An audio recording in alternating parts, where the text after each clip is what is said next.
Imagine a group of people throwing crumpled paper balls into a wastebasket. If they physically practice this for 10 minutes, their bodies naturally adjust to distance and weight. When tested again after a week of practice, they hit the target significantly more often. But a specific variation of this experiment reveals something unexpected. A second group takes the same initial test, but instead of physical practice, they spend the week sitting still, vividly imagining the throw. Returning to the physical basket, their accuracy spikes nearly as much as the group that practiced. This targeted imagery is distinct from standard daydreaming. While our thoughts usually wander unguided, often looping back to current stresses, deliberate visualization acts as a rehearsal that sorts experiences and saves them in a way that makes specific details easier to recall. High achievers have used this specific discipline to pre-program their results. At age 16, Albert Einstein used a thought experiment to visualize himself chasing a point of light through space, a mental exercise providing the conceptual breakthrough for his constant speed of light theory. Arnold Schwarzenegger applied a similar mechanical approach to bodybuilding and acting. He would walk through a tournament in his mind, rehearsing the victory so frequently that by the time he reached the stage, he felt as though he already owned the title. Tiger Woods uses the exact same method, visualizing a highly successful shot in full detail before ever swinging the club. In his words, the mental picture of the shot accounts for roughly half of the success of the actual execution. These results suggest that the imagination can be used as a biological tool. By engaging the same neural pathways used in physical action, the brain constructs the internal state required to produce a specific real-world result. Before you can reach a new goal, you have to identify the specific behaviors that currently prevent you from attaining it. To find them, you can use a diagnostic tool called a mind movie.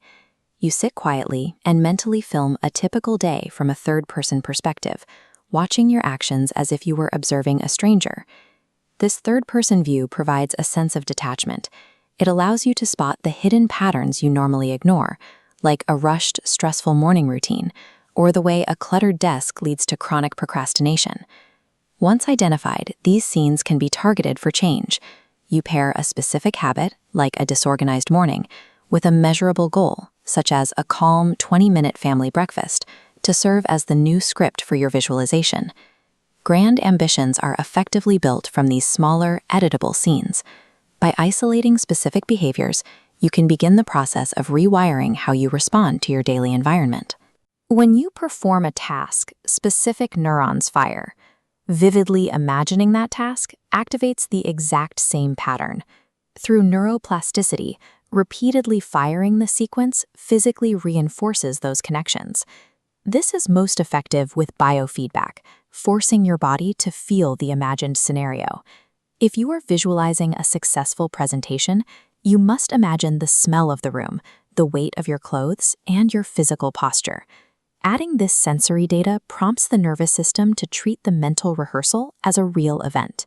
By engaging the physical senses, you are building the neurological connections required to support your goal before you ever take the first physical step toward it. Attempting to break an ingrained habit through willpower often fails because the existing neural pathways are too well established. A more effective method is the pattern interrupt. This is a mental technique used to sever the link between a specific trigger and your usual negative reaction. You visualize a trigger that typically causes a problem, like a stressful confrontation. But instead of reacting with anger, you visualize yourself performing a calming action, such as a deep exhalation or counting slowly to 10. Mental repetitions of this new sequence allow the brain to default to the calm response. When the trigger occurs in the real world, the new behavior is already the established neural path. This technique allows you to overwrite destructive impulses. You can refine your responses in a safe environment, practicing until the new habit feels like your natural reaction. This rewiring process is supported by the same biological mechanics as the placebo effect. When a person believes a treatment will work, their mind can trigger a genuine healing response in the body. Visualization works in a similar way. By maintaining a sensory-rich expectation of success, you prime your nervous system to operate as if that success is already within reach. Over time, this leads to an acclimatization effect. After weeks of mental rehearsal, The unconscious mind begins to treat the future goal as if it were a task you have already successfully completed in the past.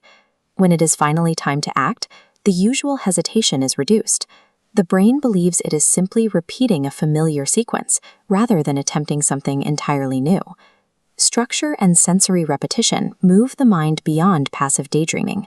By establishing the necessary neural connections in advance, you shift the brain from merely observing a goal to being biologically prepared to execute it.